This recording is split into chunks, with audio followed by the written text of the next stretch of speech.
Alors, je disais, nous ouvrons donc nos Bibles dans le livre de Jonas. Nous sommes au premier chapitre. Jonas. Jonas, c'est une histoire merveilleuse. Et longtemps, je me suis senti comme Jonas. Nous lisons donc à partir du premier verset, nous allons comprendre. La Bible dit, « La parole de l'Éternel fut adressée à Jonas, fils d'Amittai, en ces mots. Lève-toi, va à Ninive, la grande ville, et crie contre elle, car sa méchanceté est montée jusqu'à moi. » Alors Jonas se leva pour s'enfuir à Tarsis, loin de la face de l'Éternel. Il descendit à Jaffa, trouva un navire qui allait à Tarsis. Il paya le prix du transport et s'embarqua avec les gens pour aller à Tarsis, loin de la face de l'Éternel. Mais l'Éternel fit souffler un grand vent sur la mer. Il se leva sur la mer une grande tempête. Le navire menaçait de se briser. Les marins eurent peur. Ils implorèrent chacun leur Dieu et lancèrent dans la mer les objets qui étaient sur le navire pour s'en alléger. Jonas descendit au fond du bateau, se coucha, s'endormit profondément.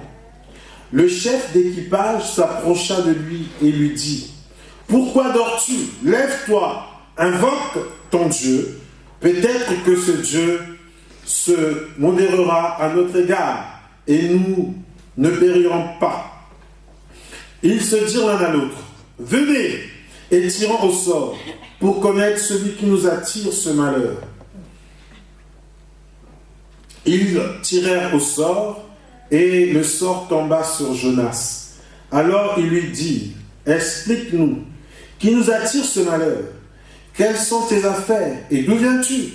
Quel est ton pays et de quel peuple es-tu? » Il leur répondit, « Je suis hébreu et je crains l'Éternel, le Dieu des cieux, qui a fait la mer et la terre ferme. » Ces hommes furent saisis d'une grande crainte et lui dirent, « Qu'as-tu fait là? » Car ces hommes savaient qu'ils fuyaient loin de la face de l'Éternel parce qu'il le leur avait expliqué. Ils lui dirent, « Que ferons-nous pour que la mer se calme envers nous? » Car la mer était plus en plus démontée. Il leur répondit, « Prenez-moi, jetez-moi dans la mer, et la mer se calmera envers vous. Car je sais que c'est moi qui attire sur vous cette grande tempête. » Ces hommes ramaient pour gagner la terre ferme, mais ils ne le purent, parce que la mer était toujours plus démontée contre eux. Alors ils invoquèrent l'Éternel et dirent, « Éternel, nous t'en prions, que nous ne périssions pas à cause de la vie de cet homme, et ne nous charge pas d'un sang innocent, car toi, Éternel, tu agis comme tu l'as voulu. » Puis ils prirent Jonas et le jetèrent dans la mer, et la fureur de la mer s'arrêta. Ces hommes furent saisis d'une grande crainte de l'Éternel. Ils offrirent un sacrifice à l'Éternel et firent des vœux.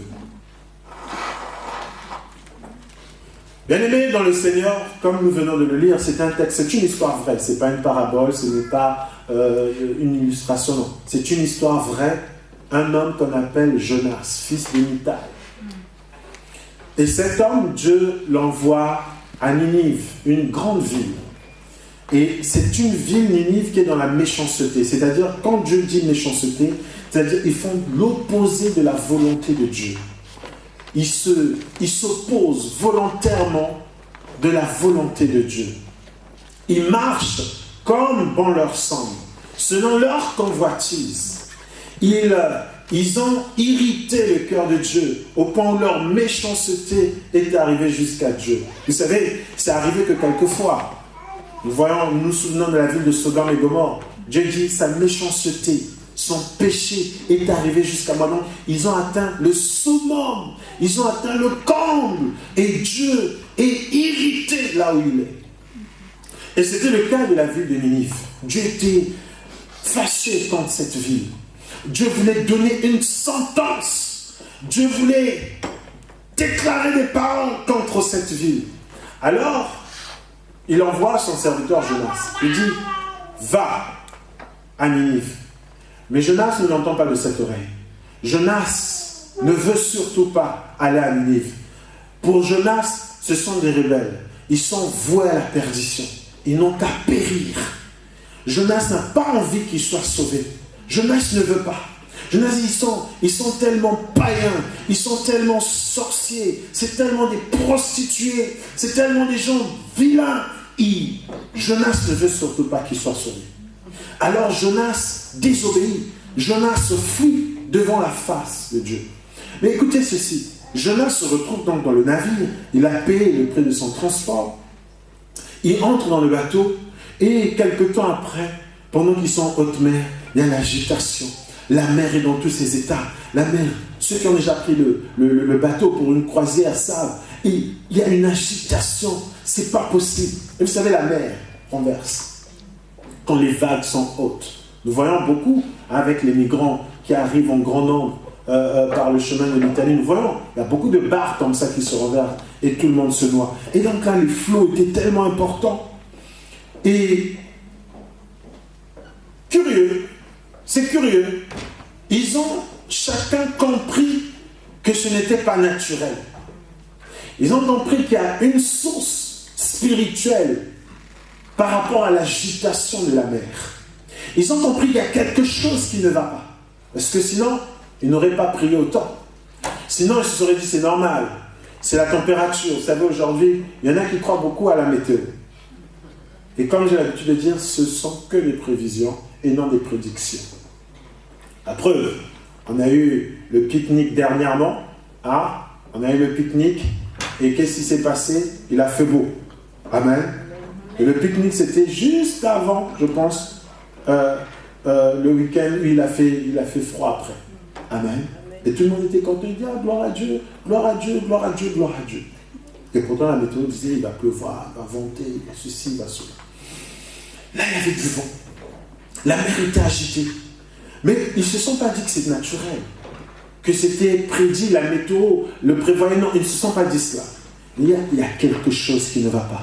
Chacun s'est mis à invoquer son Dieu. Et ils invoquèrent leur Dieu. Chacun essaie de trouver la solution. Jonas savait aussi pourquoi la mer s'agitait. Alléluia. Jonas savait pourquoi la mer s'agitait. Mais comme il savait pourquoi, il est descendu tout en bas et s'est endormi profondément. Je vais essayer d'actualiser cela. Vous savez, tout ce temps que nous sommes, quelquefois dans la famille, il peut y avoir l'agitation. Rien ne va. Perturbation, les flots, l'agitation. Mais il peut y avoir quelques-uns, ou sinon un, qui sait pourquoi y a telle agitation. Il a un contentieux avec Dieu, et il le sait. Je me pose la question, qui parmi nous sait pourquoi quelquefois il peut y avoir l'agitation? Ils sont là. Ils sont là. Il sait pertinemment ce qu'il a fait. Il sait ce qui se passe. Qui fuit la face de l'Éternel. Il sait qu'il ne fait pas ce que Dieu lui recommande de faire. Il n'en fait qu'à sa tête. Et vous savez, nous sommes très curieux, nous les humains. Des conditions où le terrain de la bénédiction sera propice. Seigneur, agis. Mais nous ne faisons pas ce qu'il faut pour que le Seigneur agisse. Là, il y a une situation dans la barque, il y a l'agitation, rien ne va. Ils comprennent. Je bénis le Seigneur parce qu'ils ont compris que la source est spirituelle. Alors ils se mettent chacun à chercher la solution auprès de son Dieu. Chacun a ses sources, chacun a son appui, chacun a ses ressources. Et là, le maître de l'équipage, le commandant de bord, vient surprendre Jonas en train de dormir. Il dit, mais que fais-tu? Mais invoque Dieu, ton Dieu comme tous les autres. Peut-être que c'est ton Dieu qui va résoudre la situation. Qu'est-ce qui se passe? Jonas sait. Son sommeil est coupable. Son attitude est coupable. Parce qu'il sait ce qui ne va pas. Et quelquefois, lorsque tu viens prier pour la personne sait ce qui ne va pas. Alléluia. Je me souviens d'un témoignage. Il y a une fois, il y a une personne qui m'est très proche, qui va me dire, mais tu es pasteur, viens prier pour moi. Je dis, mais qu'est-ce qui se passe? Il dit, mais voici 2 ans durant que il avait des furoncles. Hein, il avait donc ça fait sortir du pus. Et c'était sur tout son corps. Il ne sait pas. Mais moi, je ne savais pas non plus. Il ne m'avait pas dit, je n'étais pas au courant. Et ça faisait un moment que je ne l'avais pas vu. Il me dit, mais tu es pasteur, viens prier pour moi. Je dis, ah bon, mais d'habitude, tu ne crois pas, toi. Et tu te moques même. Il dit, non, ça ne va pas. En fait, qu'est-ce qui s'est passé? Il est allé une fois en vacances au Sénégal. Et comme quelquefois il lui arrive, vous savez, il y a des gens, même s'ils ne sont pas dans le manque, mais ils aiment bien subtiliser, tromper, frauder, détourner, prendre des chemins tortueux. Et c'est ce qu'il a fait. Il a roulé un commerçant, là-bas au Sénégal, alors qu'il est parti juste en vacances. Ce monsieur s'en est rendu compte, il a dit, ah tiens, tu as voulu me rouler. Tu vas voir ce que tu vas voir. Tu vas voir ce qui va t'arriver. Et il dit, oh, c'est les parents en l'air, vous les Africains, machin. Il est revenu de ses vacances, il était là. Et quelque temps après, je crois, 1 mois, 1 mois et demi, 2 mois. Des boutons, machin, ont commencé à sortir tout le corps. Quand je vous dis tout le corps, même sur les parties intimes. Donc pour s'asseoir, ça devenait des problèmes. Pour s'allonger, ça devenait des... Et le médecin donnait des traitements. Le médecin redonnait des traitements. Le médecin, il a fait près de 2 ans d'arrêt maladie. Et un jour, le médecin a dit, mais avec tous les traitements que j'ai donnés, normalement, on devait avoir la solution. Et il a dit, non, mais je sais pourquoi, je l'ai... Voilà. Le médecin a dit, ah, voilà pourquoi. Parce que, en fait, le médecin était arrivé à un niveau où il ne savait plus quoi faire, quoi dire. Malgré ses diplômes, son expérience, il ne savait plus quoi faire, quoi dire.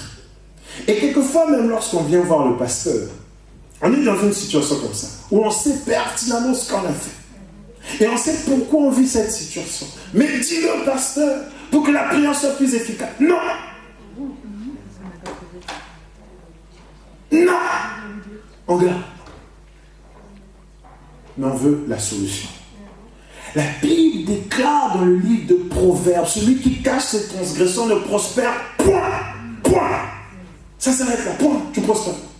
Mais celui qui les avoue, les délaisse, obtient. La miséricorde, c'est une grâce.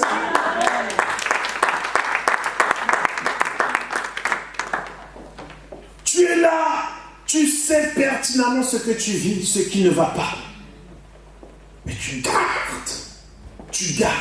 Or, lorsque tu gardes, c'est comme si tu protégeais le diable. C'est comme si tu chérissais cette situation. Et ce que le Seigneur attend de chacun de nous, c'est que tu puisses le dénoncer. Voici, c'est lui qui a causé ma perte. Et le Seigneur attend cela. Alléluia. Oh, les chrétiens sont comme frappés du syndrome de Stockholm. Ils adorent le bourreau. Ils adorent celui qui les torture, les fait mal, cause leur perte. Là, Jonas sait ce qui se passe. Il a fui la face de l'Éternel. Il y en a qui savent que si rien ne va dans leur vie, c'est parce que Dieu lui a dit, fais ceci. Mais il a résisté. Il dit, non, pas moi. Va évangéliser. Il dit, non, pas moi. Non, Seigneur, non, surtout pas. Non, surtout pas. Je serai ridicule. Mais tu veux, Seigneur, bénis-moi. Alléluia. Amen. Je me souviens, il y a une femme qui voulait avorter. On était en train de prier. J'ai eu l'information par une autre sœur. Je dis, prions, elle ne va pas avorter.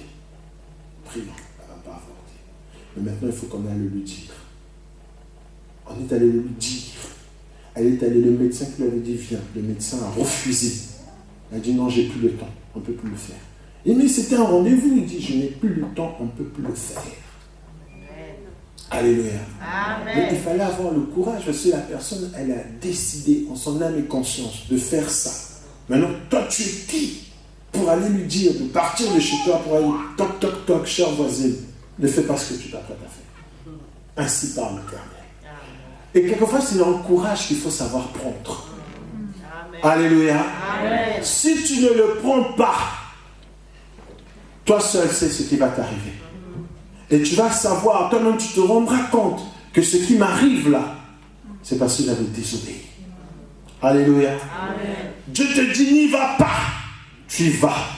Ne touche pas, tu touches. Ou va, tu dis non, je n'irai pas. Alléluia. Amen. Il y en a que Dieu réveille la nuit pour prier.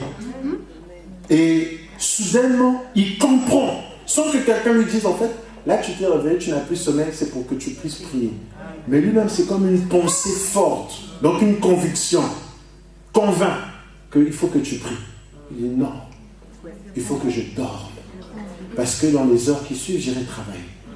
Donc il remet la couette et il force, il pense à un rêve pour que le rêve vienne pour qu'il dorme. Mais il sait. Et quand il va se réveiller le matin, on va dire, voici la catastrophe qui est arrivée. Il y a aussi une pensée qui lui rappelle que lorsqu'il s'est réveillé, c'était pour prier pour cette situation, mais il ne l'a pas fait. Donc pendant que les autres pleurent, on les met sur la tête, lui il sait pourquoi. Et quelquefois, lorsque vous voyez tout le monde s'agite, l'autre ne s'agite pas, très souvent, il sait pourquoi. Alléluia. Ça fait dans le bon comme dans le mauvais sens. Parce que lui, ils sont plus simplement à décharger le bateau pour alléger le bateau. Mais ils sont maintenant chacun à chercher maintenant son Dieu, la solution. Mais lui, il dort. Un sommeil coupable. Quelquefois, ton attitude est coupable. Je ne t'accuse pas. Mais regarde chaque fois que tu as désobéi à la voix de l'Éternel. Regarde chaque fois que tu as marché en opposition à la volonté de Dieu, aux Écritures. J'ai très souvent l'habitude de poser la question, entre nous et Dieu, qui a créé l'autre? Maintenant, pourquoi veux-tu avoir raison devant Dieu? Pourquoi veux-tu croire que Dieu a tort? Pourquoi veux-tu croire que Dieu a tort? Pourquoi veux-tu penser que tu es plus sage, plus gentil que Dieu?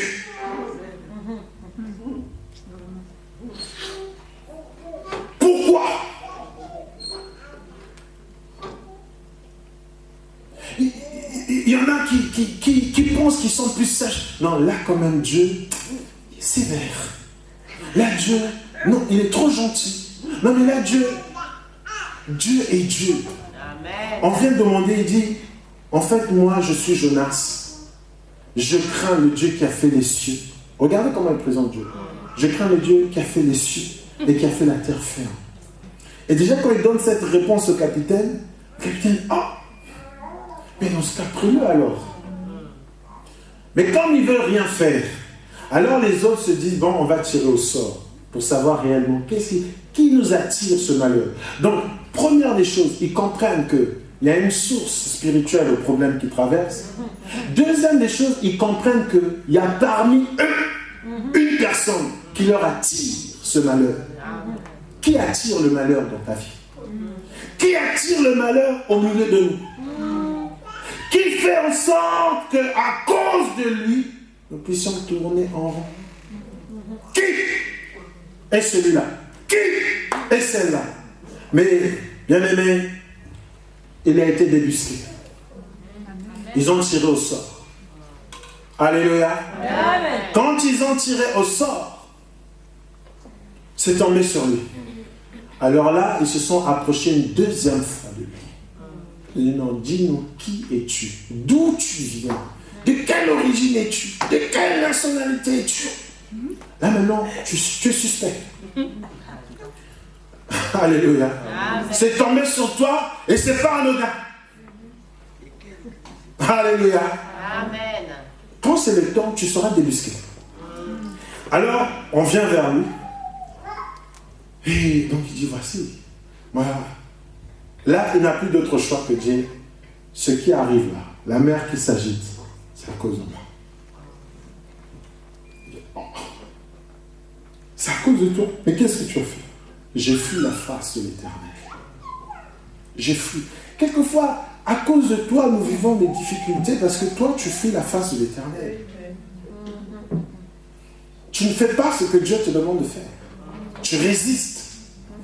Tu te crois plus sage, plus saint, plus gentil, plus intelligent que Dieu lui-même.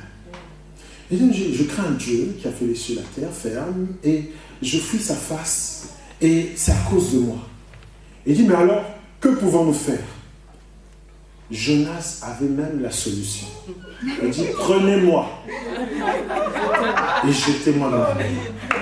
Mais eux, ils ont trouvé ça. Oui, acclamons le Seigneur. Mais eux, ils ont trouvé ça horrible. Ils ont dit, mais non, on ne peut pas faire ça. Alors, qu'est-ce qu'ils ont fait? Ils ont ramé plus vite. Ça, c'est quand tu veux aider quelqu'un qui marche contre la volonté de l'Éternel. Et donc, ils ont ramé plus vite. Rien à faire. Mais si je dis non, le jeter quand même. Non, non. Ils ont ramé plus vite pour joindre la terre ferme. Rien à faire. Peine perdue. Tu ne peux pas aider. Tu ne peux pas prier pour celui qui n'est pas dans la volonté de Dieu.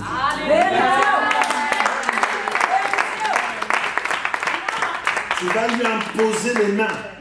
C'est toi qui auras des problèmes. Ça, c'est quand tu veux ramer, joindre la terre ferme avec Jonas. Alors, qu'est-ce qu'il fait? Qu'est-ce qu'ils font? Ils prennent Jonas. Mais avant, ils font une prière. Ils disent, ah, Seigneur, toi tu es Dieu, tu es puissant, mais on ne veut pas avoir des problèmes avec toi. Ne nous charge pas de son sang. Mais, voilà, la volonté, c'est qu'on le jette. Ils l'ont jeté dans l'eau. Et dès qu'ils l'ont jeté, le calme. Le calme. Amen. Amen. Le calme. Et lorsqu'ils l'ont jeté, Dieu, la Bible dit, quand vous lisez ça, c'est merveilleux. Le poisson ne l'a pas englouti par lui-même. Il a dit, oh tiens, un Jonas dans la mer. Quelle aubaine. Non. La Bible dit, c'est Dieu qui a fait intervenir le poisson. Donc Dieu, vous savez, Dieu est puissant. Et c'est pour ça que je vous dis chaque fois que lorsque tu es de Dieu, le diable ne peut pas mettre la main sur toi si Dieu ne pas. Il est qui, lui, pour outrepasser Dieu, te toucher, alors que tu ne lui appartiens pas? Dieu ne sommeille ni ne dort. Comment Dieu peut être surpris par le diable? Jamais. Amen. Il dit, amen, on a touché Christ. Pendant que j'étais distrait, Dieu n'est jamais distrait. Amen. Amen. Donc le diable ne peut pas avoir la main sur toi si Dieu lui-même ne permet pas. Or le méchant, il a été fait pour un but. Alléluia. Oui, pour le jour Dieu. Donc Dieu lui-même, il utilise le diable pour des sales besoins, pour nous éprouver. C'est-à-dire que Dieu, quand il veut nous faire passer par une épreuve, il va utiliser le sorcier de ta famille. Il va utiliser celui qui t'en veut. Mais lui, il t'éprouve. Il se sert de lui. Lui qui est peut-être même voué à la perdition. Il se sert de lui pour t'éprouver toi. Mais ça ne veut pas dire que lui, il a le pouvoir. Non. Il le fait sous le contrôle de Dieu lui-même. Alors donc, il fait intervenir le poisson. Le poisson engloutit Jonas. Pendant 3 jours et 3 nuits, Jonas, il fait une prière. Comme une prière de repentance. Vous savez, Dieu aime les cœurs repentants. Dieu aime les cœurs repentants. Dieu aime... Hier, je donnais un enseignement dans une église. J'étais là-bas, ils m'ont appelé. Je donnais l'enseignement. Je disais, lorsque tu n'arrives pas à prier, par exemple, hein, tu n'arrives pas à prier comme le frère Armel. Le frère Armel, là, Seigneur, il crie, sa voix se fait entendre. Dès que tu rentres dans l'enceinte, là-bas, tu entends la voix du frère Armel. Ne l'imite pas. Ou ne fais pas semblant de faire comme lui. Maintenant, si tu veux faire comme lui, fais juste une prière simple. Seigneur, fais-moi grâce. Tu dis, mais moi, quand je chante, ma voix est comme celle d'un crapaud, j'aimerais chanter comme la sœur Grâce. Ne l'imite pas. Si tu veux chanter comme elle, fais juste une prière simple. Seigneur, fais-moi grâce. tu n'arrives pas à marcher dans une vie de chasteté, comme X ou Y, ne fais pas semblant. Parce que nous sommes champions pour faire semblant. L'assemblée devient comme un bal masqué. Mais chacun vient avec le masque. Que Dieu te bénisse. Que Dieu te bénisse. Nous sommes en dimanche, mais nous cachons plusieurs vices, plusieurs défauts, plusieurs attitudes vilaines. Parce qu'il y a des chrétiens qui sont encore charnels. Ça existe, les chrétiens charnels. Le chrétien charnel, c'est celui qui est né de nouveau, mais son âme est encore attachée aux choses du monde. Mais il a accepté le Seigneur. Voilà pourquoi l'apôtre Paul a dit, ce n'est pas comme à des hommes spirituels que je me suis adressé, mais à des hommes charnels. Mais il parle à qui? À des chrétiens. Ne fais pas semblant. Dis simplement, Seigneur, fais-moi grâce. Alléluia. Amen. Ne fais pas semblant. Dis, Seigneur, fais-moi grâce. Ne te cache pas. Parce que, en fait, tu te fais du mal à toi-même. Jonas se faisait du mal à lui-même. Et même à ceux qui sont autour de lui, finalement. Dis simplement, Seigneur, fais-moi grâce. Et Dieu va te faire grâce. Alors, Jonas, donc, il rentre dans le poisson. Il se trouve là, 3 jours et 3 nuits. Il prie, il fait une prière de repentance. Dieu aime la repentance, le cœur repentant. Dieu aime la repentance. Il y a quelque chose qui n'arrive pas, que tu n'arrives pas à abandonner. Dis simplement, Seigneur, fais-moi grâce. Juste, ne multiplie même pas les paroles. Non, Seigneur, l'Elkonkana, Adonai, Seigneur, fais-moi grâce. Amen. Alléluia. Et Dieu te fera grâce. Une force de l'homme en haut va te saisir. Alléluia. Et tu auras la force de mettre en pratique ce que Dieu a déjà prévu que tu mettes en pratique. Alléluia. Amen. Tu auras soudainement la force de méditer la parole comme X ou Y. La force de prier comme X. La force d'évangéliser. La force de renoncer à ceci ou à cela. Et de sortir de l'esclavagisme. Parce que la Bible dit on est esclave de ce qui a triomphé de nous. Donc si le péché, tel vice triomphe sur toi, tu peux faire semblant devant le pasteur Évrard. Mais ça va te rattraper. Chasse le naturel et il revient. Ça, c'est les gens du monde qui ont dit. Alléluia. Amen. Donc ne t'amuse pas à faire semblant. Tu ne te crées que des ennuis. Tu ne te fais que des problèmes. Mais la grâce, c'est que Dieu veut qu'il puisse te donner la force. Alors, comme nous voyons dans les autres chapitres, finalement, Jonas est vomi par le poisson. Nous sommes au chapitre 3 de Jonas. La Bible dit, la parole de l'Éternel fut adressée à Jonas une seconde fois en ces mots. Lève-toi, va à Ninive, la grande ville, et fais-y la proclamation que je te dis. Alors, Jonas se leva et il alla à Ninive, selon la parole de l'Éternel. Or, Ninive était devant Dieu une grande ville de 3 jours de marche. Jonas commença par faire dans la ville une journée de marche. Il criait en ces mots, encore 40 jours, et Ninive sera bouleversée.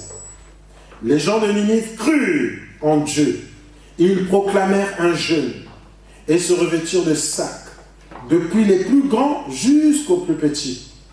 La nouvelle parvint au roi de Ninive. Il se leva de son trône, ôta son manteau, se couvrit d'un sac et s'assit sur la cendre. Il fit crier ceci dans Ninive. Par décision du roi et de ses grands, que les hommes et les bêtes, le gros et le menu bétail, ne goûtent de rien, ne pèsent pas et ne boivent pas d'eau, que les hommes et les bêtes soient couverts de sacs, qu'ils crient à Dieu avec force, et que chacun revienne de sa mauvaise conduite et de la violence attachée aux paumes de ses mains. Qui sait si Dieu ne reviendra pas et n'aura pas de regret, et s'il ne reviendra pas de son ardente colère, en sorte que nous ne périssions pas. Dieu vit qu'ils agissaient ainsi et qu'ils revenaient de leur mauvaise conduite. Alors, Dieu regretta le mal qu'il avait résolu de leur faire et il ne le fit pas.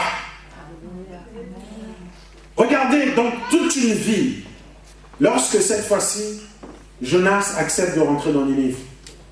La Bible dit que c'est une ville grande de 3 marches de jour. Le langage de la Bible, il faut le comprendre. 3 marches de jour, c'est quoi cette ville? Donc c'est une grande ville. Mais cette ville est méchante. Du roi jusqu'au plus petit, chacun est loin de la volonté de Dieu. Alors Dieu dit non. Cette ville, il veut la frapper. Il veut frapper sa sentence. Et donc, Jonas écrit la première journée. Écrit, dans 40 jours, votre ville sera bouleversée. Repentez-vous, il commence à annoncer la parole de Dieu. Et qu'est-ce que les habitants sont saisis par le message? Les habitants sont touchés par ce message. Et ils rentrent en jeûne, tous, autant qu'ils étaient. Ils renoncent à leur mauvaise voie. Ils rentrent vraiment dans une procédure d'humiliation. Ils s'humilient devant le Seigneur. Ils s'approchent humblement devant le Seigneur.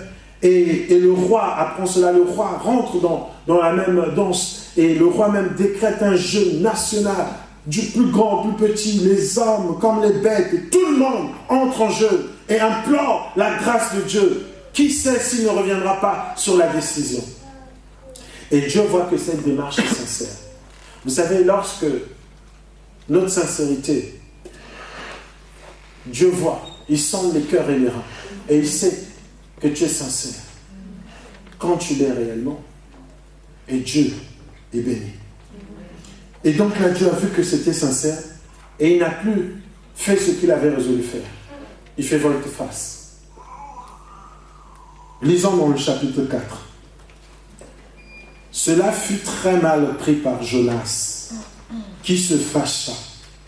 Il pria l'Éternel et dit, « Ah, Éternel, n'est-ce pas ce que je disais quand j'étais encore dans mon pays? C'est ce que je voulais prévenir en fuyant à Tarsis, car je savais que tu es un Dieu qui fait grâce et qui est compatissant, lent à la colère et riche en bienveillance, et qui regrette le mal. Maintenant, Éternel, prends-moi donc la vie, car la mort m'est préférable à la vie. » L'Éternel répondit, « Fais-tu bien de te fâcher? » Jonas sortit de la ville et s'assit à l'est de la ville. Là, il se fit une hutte et s'assit dessous, à l'ombre, afin de voir ce qui arrivait dans la ville. L'Éternel Dieu fit intervenir un ricin qui s'éleva au-dessus de Jonas pour donner de l'ombre sur sa tête et pour ôter sa mauvaise humeur. Jonas éprouva une grande joie à cause de ce ricin. Mais le lendemain parut l'aurore. Dieu fit intervenir un ver pour s'attaquer au ricin. Et le ricin sécha. Au lever du soleil, Dieu fit intervenir le vent d'est étouffant, et le soleil s'attaqua à la tête de Jonas, au point qu'il tomba en défaillance.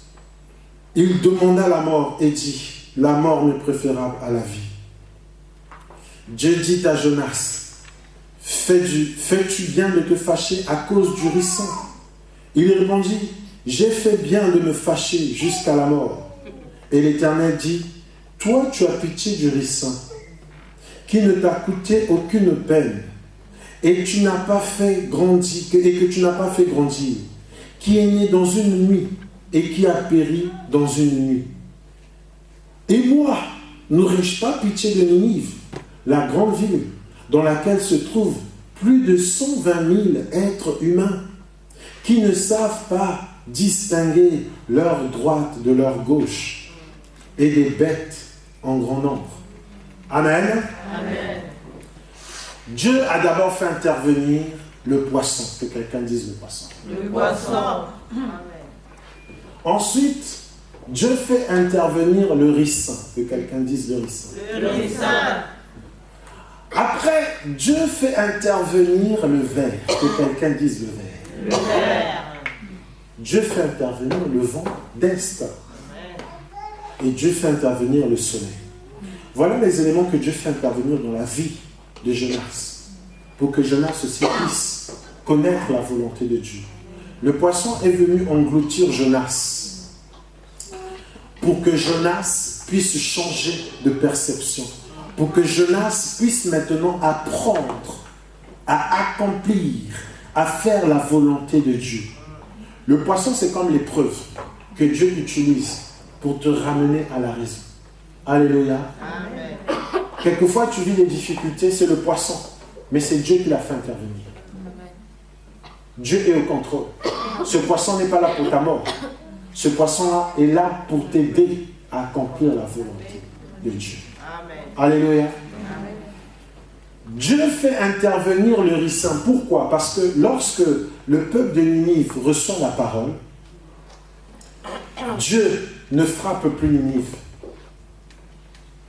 Mais Jonas s'irrite parce qu'il était convaincu que ce peuple n'allait pas être sauvé. Il était convaincu qu'ils étaient voués à la perdition. Il était convaincu qu'ils ne changeraient pas. Il était convaincu que lorsqu'il disait dans 40 jours, vous serez frappés, que ça arriverait. Mais au fond de lui, il savait aussi que Dieu, il a souvent un compassion des gens. Il est riche en bonté. Il est lent à la colère. Voilà pourquoi c'est un risque que d'aller là-bas. Parce qu'ils veulent changer. Parce que quelque part, Jonas voulait qu'il puisse périr. Amen. Quelque part, Dieu voit que tu as envie que celui qui est à côté puisse périr. Oui. Oui. Tu as déjà vu quelqu'un, tu as dit, celle-là, c'est l'enfer qui l'attend. Regarde comment elle est habillée. Regarde comment il est vêtu. C'est l'enfer. Regarde comment il parle. C'est l'enfer qui l'attend. Est-ce que tu as prié pour lui? Non. J'ai vu un serviteur de Dieu que je connais très bien. Nous sommes dans une même association. Il a initié le 29 mai intercession générale pour tous les pasteurs. Oui, parce que les pasteurs sont critiqués, vilipendés, trahis. Tu aides une personne, tu soutiens la personne, mais c'est la même personne qui va se retourner contre toi, qui fera des messes basses contre toi, qui va rassembler des gens pour parler du mal de toi. Pourtant, tout ce que tu as fait, c'est l'aider, c'est le booster, c'est l'encourager à entrer dans le plan de Dieu pour sa vie. Mais c'est la même personne. Nuisible comme pas possible. Et c'est le quotidien de tous les pasteurs. Il y a quelque temps à peine, je m'énervais lorsqu'on me critiquait, lorsque j'entendais dire, il y a un pasteur qui m'a dit, le pasteur Evra Emoji, ça m'a mis dans tous mes états. Ce matin, j'en parlais encore avec ma femme dans la voiture, ça m'a dit, mais comment il peut oser? Lui, quelqu'un d'autre, mais pas lui. Mais après, je me suis dit, moi-même, je me suis exhorté en moi-même. J'ai dit, mais frère, là où Dieu t'emmène, mais c'est normal que les gens te critiquent. C'est normal que les gens te jettent des pierres. Et s'il faut que tu t'énerves comme ça tous les jours, mais tu passeras tout ton temps à t'énerver, alors critiquez-moi. Si ça vous chante, critiquez-moi. Faites même des vidéos si ça vous chante. Mais moi, je pense. Amen. J'ai résolu de ne plus me fâcher. Oui, j'ai résolu de ne plus me fâcher. De ne plus m'irriter. Sinon, je vais mourir avant l'heure à cause des gens. Amen. Non, je ne vais plus forcer les gens à faire du bien. Tu veux faire le mal? Eh bien, vas-y, fais comme ça te chante. Tu veux faire la phase de... Moi, je ferai ma part. Amen. Mais je suis sûr que Dieu fera la sienne. Yes. Amen. Amen. Il y en a, tu dis, fais pas ci, parce que tu vois le danger. Mais il va faire. Amen. Hein, je crois que c'est ce week-end, le vendredi, quand on rentrait de la maison, on était dans l'escalator. On parlait de l'escalator, je crois que maman Lisette, et elle a dit, maman Hélène, voilà. Et maman Hélène l'a raconté, mais tu sais ce que le pasteur Evra, il faisait quand il était gamin? Pendant que j'avais la sœur Laura dans les bras. Lui, il monte dans le sens contraire, c'est-à-dire l'escalator qui descend. Lui, il monte. Et il te fait la grimace. Mais toi, tu as l'autre enfant dans les bras. Tu ne peux pas le rattraper. Donc tu pries dans ton cœur, descends, descends. Il dit, voici ce que le pasteur a fait. Amen. Mais c'était un risque terrible. Mais je n'avais pas encore la conscience. La Bible dit, quand j'étais enfant, je pensais comme un enfant. Amen. Amen. Donc il y a des gens, s'ils pensent comme un enfant, parce qu'ils considèrent comme un enfant, mais sache, aussi longtemps que l'héritier demeure enfant, il ne diffère en rien d'un esclave. Et on est esclave de ce qui a triomphé de nous. Donc moi, je ne prends plus la peine. Je prie et je fais ce qui est de mon devoir de pasteur. Mais si tu veux te jeter dans le feu, vas-y. Donc Dieu fait intervenir le poisson. Et ensuite Dieu fait intervenir le ricin. Le ricin, c'est un arbuste. Qui pousse dans les zones un peu difficiles, comme dans les déserts, dans les machines, c'est un arbuste. Et Dieu fait pousser en une nuit ce ricin. Et ce ricin se met sur la hutte que Jonas venait de bâtir. Donc une ombre pour Jonas, pour que l'humeur de Jonas change. Parce que des fois, quand tu es irrité, Dieu, c'est un Dieu qui console. Donc il vient consoler. Il met un ricin. Amen. Il met un ricin pour que ton humeur change. Ricin, non, c'est la petite intervention de Dieu dans ta vie pour que tu ne penses pas que Dieu t'a abandonné. Pour que tu ne penses pas que Dieu est très, très, très, très loin de toi. Pour que tu ne penses pas que Dieu ne t'aime plus. Alors Dieu a mis le ricin. Dieu a mis le ricin. Il a poussé en une nuit. Et après, Dieu ne s'arrête pas là. Dieu fait maintenant intervenir un ver. Le ver, il ronge l'arbre, donc il rentre dans le tronc. Tu ne le vois pas à l'extérieur, il rentre dans le tronc. Donc Dieu fait aussi intervenir quelque chose qui va ronger la bénédiction qu'il vient te donner il y a quelque temps. Et tu dis, mince, il m'a donné le mariage. Mais pourquoi tant de difficultés dans ce mariage qu'il vient de me donner? La Bible dit, la bénédiction de l'Éternel enrichit et ne se fait suivre d'aucun chagrin. D'où vient maintenant que moi j'ai des chagrins? C'est le ver qui est en train de ronger. Alléluia. Mais pourquoi?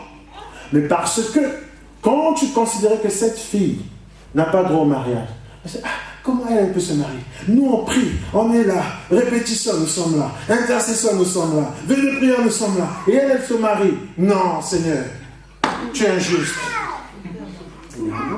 Je suis injuste. Ok, toi aussi prends le mariage, prends. Comme Nadine, toi aussi prends. Allez, prends. Comme Guillaume, toi, allez, prends. Mais mettrai un verre.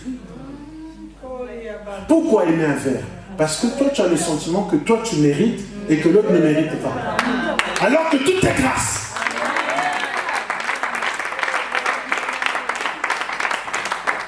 Amen. Donc toi tu as ton thermomètre pour savoir, lui, il mérite. Ne mérite pas. Moi, je mérite. Mais lui non. Seigneur, si tu lui donnes à lui, je me fâche. Et d'ailleurs, je quitte l'église.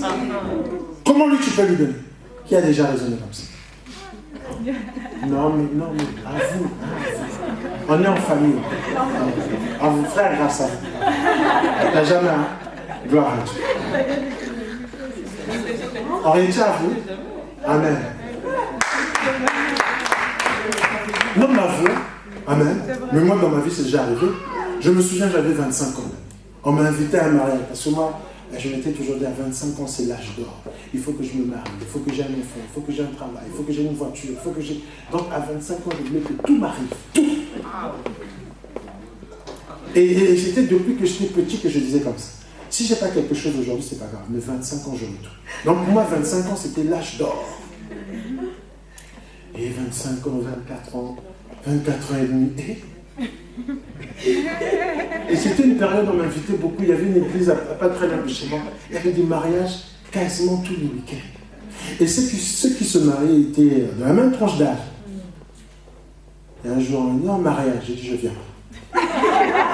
J'avais le temps. Rien ne me manquait pour aller au mariage. Je me souviens, la sœur, elle s'appelle la sœur Nadia. Elle dit, j'ai dit, je viens pas. J'ai dit, et tiens-toi bien, c'est pas parce que je n'ai pas le... J'ai le temps, mais je ne viens pas. Pourquoi les autres se marient, moi pas? Je ne viens pas. Je ne viendrai pas. Voilà. Alléluia. Amen. Tu as déjà réagi comme ça, non? À vous, à vous. Non, ne lève pas la main. À vous. Amen. Non, sinon, les gens de Facebook, ah, même lui, ah. Amen. Moi, je suis maintenant habitué aux critiques, donc ça va. Alléluia. Et donc, le ver, c'était pour qu'ils se rendent compte. Parce que le ver a rongé le ricin. Donc, en une nuit, Dieu a fait pousser le ricin. Ça lui a donné de l'ombre. Donc, quand le soleil tape, il lui a donné de l'ombre. En une autre nuit, Dieu a envoyé le ver. Le ricin est tombé. Il dit, oh, mais pourquoi? Mais comment? Dieu dit, oh. Et Dieu lui posait la même question. Fais-tu bien de te fâcher comme cela? Et il dit, oui, je fais bien. Oui, Seigneur, je fais bien. Regardez, je laisse les débattre avec Dieu. Alléluia. Amen. Seigneur, parce que tu ne m'as pas donné ci, je ne ferai pas aussi ça. Avant que tu fasses que je fasse ça, il faut me donner ci. Mais entre toi et Dieu, qui a créé l'autre? Hein? Vous entendez même des fois des prédicateurs, des grands, des bishops, ils disent, non, moi avant de servir Dieu, je dis pas comme les autres pasteurs là, qui acceptent de marcher à pied. Moi, il me faut un Bentley, il me faut... Ah bon? Mais où étais-tu quand Dieu te donnait le souffle de vie? Étais-tu là pour dire, ah oui Seigneur, donne le souffle de vie? Tu n'es pas là. Où étais-tu quand Dieu permettait que la fusion donc, de gamètes mâles et femelles de tes parents se sont rassemblés en fait un œuf pour que ça croche sur l'utérus? Est-ce que tu étais là pour dire oui, Seigneur, tu fais bien? D'où vient maintenant que tu commences à donner des conditions à Dieu, tu commences à donner des ordres à Dieu, tu commences à donner... C'est contraint, Seigneur. Tu fais la scène. Attention. C'est la folie furieuse. Alléluia. Et là, il dit, oui, je fais bien de me fâcher. Il dit, ah bon? Toi, tu te fâches. Je ne veux pas que je puisse avoir pitié de 120 000 personnes. 120 êtres humains. Donc toi, tu voulais que, comme j'avais dit, donc lui, sa joie, c'était, les 120 000 vont périr. Vous voyez, les prophètes, quand ils arrivent, Dieu me dit, tu vas mourir. Et il attend qu'il y ait cette mort. Si Dieu fait grâce entre-temps, il va se morfondre, il va dire, oh, Dieu m'a pas écouté, j'avais dit qu'il puisse mourir, il n'est pas mort. Dieu a fait grâce. Amen. Et Dieu a fait grâce à toute une ville de 120 000 habitants. Jonas n'a pas été content. Alléluia. Amen. J'ai dit à une sœur, mais pourquoi tu ne te réjouis pas que tel ou tel autre soit sorti des griffes d'un méchant? Réjouis-toi! Amen. Réjouis-toi! Pourquoi tu ne te réjouis pas quand celle-là que tu pensais périr revient au Seigneur? Amen. Amen. Je dis, tu vois, toi tu as pitié du ricin. Mais moi j'ai eu pitié de 120 000 âmes, mes créatures. Et j'ai fait grâce. Parce que je fais grâce à qui je veux. Amen. Je ne fais exception de personne. Alléluia. Amen. Alors, il y a beaucoup d'enseignements à tirer dans la vie de Jonas. Mais l'enseignement que je retire, puisque nous sommes dans le monde où nous parlons de la grâce, c'est la grâce que Dieu a fait aux gens de Ninive. Parce que Dieu aussi fait grâce. Et de la même façon qu'il t'a fait grâce, il veut aussi faire grâce à celui qui est à côté de toi. Amen. Jonas ne supportait pas les gens de Ninive. Mais Dieu, il oubliait que Dieu les aimait. Amen. Tu ne supportes pas ton frère. Tu ne supportes pas ta sœur. Je disais, là où j'enseignais hier, je disais, vous savez pourquoi nos églises ont du mal à croître? Et que les serviteurs de Dieu se trouvent maintenant obligés de toucher à tout et n'importe quoi pour faire croître l'Église. Pourquoi? Parce que les conditions que Dieu a données, elles sont simples, mais nous avons du mal à les mettre en pratique. Persévérer dans l'enseignement des apôtres. Les gens se contentent du dimanche. Vendredi de gloire, ils ne sont pas là. Enseignement du disciple-là, ils ne sont pas là. Ils ne sont pas là! Mais comment tu veux grandir? Et comment tu veux être en phase? Donc ça veut dire que nous, on fera Dieu d'une certaine manière et toi d'une autre manière parce que tu n'es pas là aux enseignements. À l'heure de l'enseignement, abonné, inscrit aux abonnés absents. Alléluia. Amen. Mais le frère Sébastien nous témoignait combien ça lui a fait du bien. Le disciple-là. Alléluia. Une richesse. Là où je suis allé enseigner, le pasteur l'a mis en place il n'y a pas longtemps, sous mes conseils.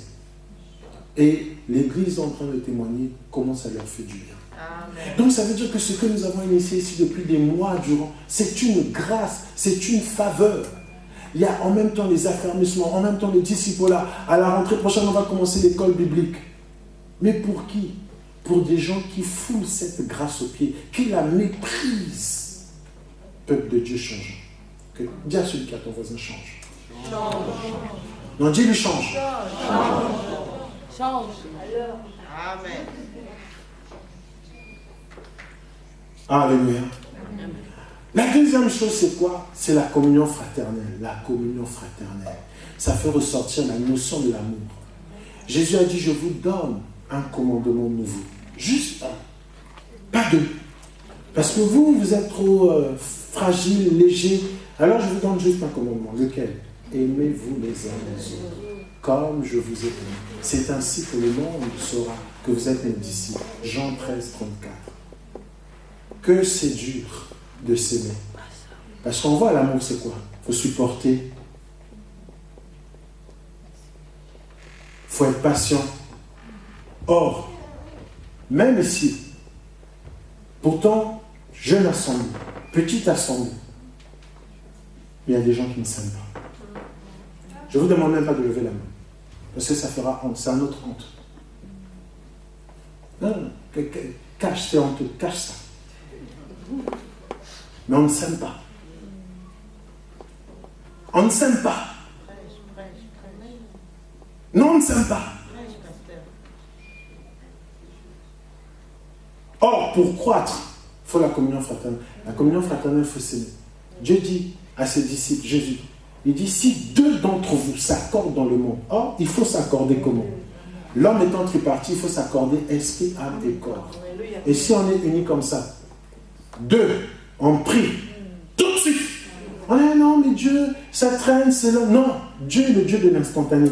Quand il a fallu ouvrir les yeux de Bartimée, c'était là maintenant. Quand il a fallu guérir, c'était là maintenant.